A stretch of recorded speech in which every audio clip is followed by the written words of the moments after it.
Mas ninguém pode saber. Entendeu, meu dendê? Minha tonteira, minha memória confundida, minha história confundida, meu futebol, meu gelol. Rebola bem, meu bem-querer. Seu improviso, seu karaokê. Vem, sem ter que se mexer, sem ter que me fazer nada. Nega, se tu chegou cedo, maculelê. Vem, nega. Olha, te tenho todinho pra você, nega. Vem. Sinto o cheiro de ti. Vem, te tenho todinho pra mim. Vem, nega. Vem, me ama. Me colore. Vem, nega. Seja o meu folclore. Me arrasa todinho, nega. Depois te levo pra gente sambar.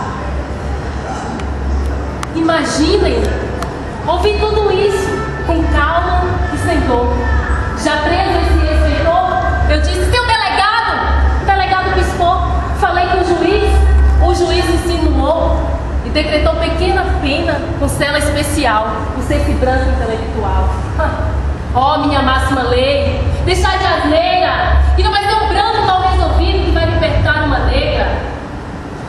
Esse branco ardido está fadado, porque não é com lábios vencendo o oprimido que vai aliviar o seu passado. Olha aqui, meu senhor, eu me lembro da senzala, e tu te lembras da Casa Grande. E vamos juntos, sinceramente, escrever outra história. Digo, repito e não minto, vamos passar essa verdade a limpo, porque não é questão do samba que eu te acredito, que eu te regimo.